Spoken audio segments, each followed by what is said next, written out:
Was the Earth created, or did it come into existence on its own without any outside interference? That's the question at the heart of the debate that still rages between evolution and creation, and believe me, it's quite the debate.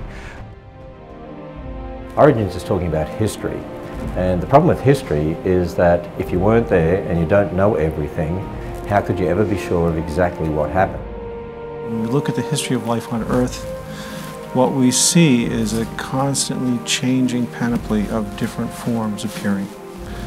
And evolution is the mechanism that explains how that happens. Well, when I want to find out about the history of the past concerning how we got here, how the Earth got here, I go to the Bible, because that's a history book of the universe. You know, that's an eyewitness account of what happened.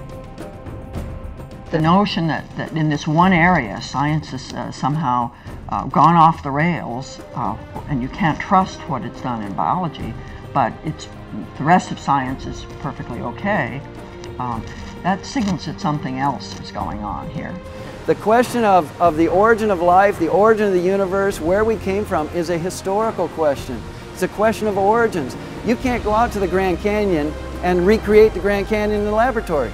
You have to look at the evidence of the rocks and the fossils and try to reconstruct the past. What happened to cause that? We hope that we've helped you take a few steps towards clarity on this issue.